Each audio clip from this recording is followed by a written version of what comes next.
This is our news, the weekend edition, and on the broadcast tonight, police officials maintain that overall crime is trending down. Plus, police capture one man believed to be behind a shooting here in the capital, and the Cable Cares Foundation donating thousands of dollars to deserving organizations.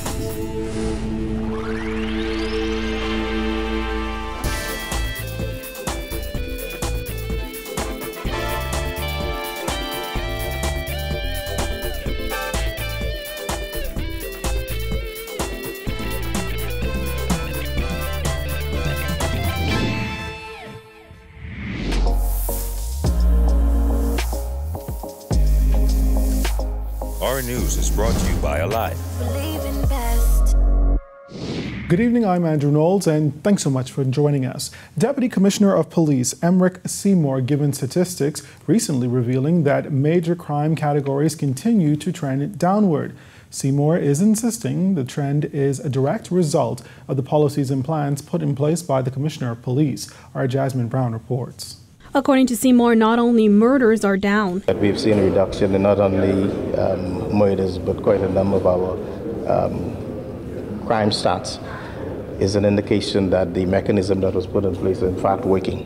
When pressed for further details, Seymour insisted the stats fall under the purview of Commissioner of Police Anthony Ferguson.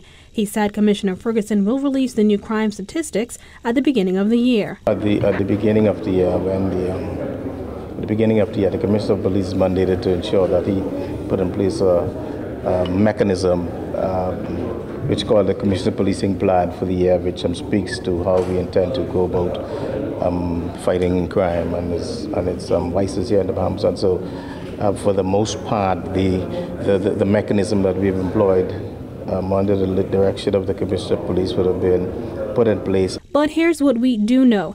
As of Friday, December 14th, police said 85 murders had occurred so far this year. This represents a decrease of about 30% compared to 2017.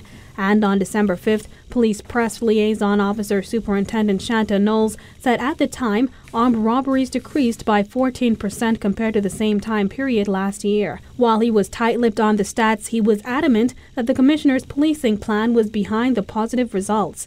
As for who Seymour says is responsible for the crimes that are being committed, he says they are a small group of young men trying to wreak havoc on the nation. The amount of crimes that are happening are caused by a small percentage of our population.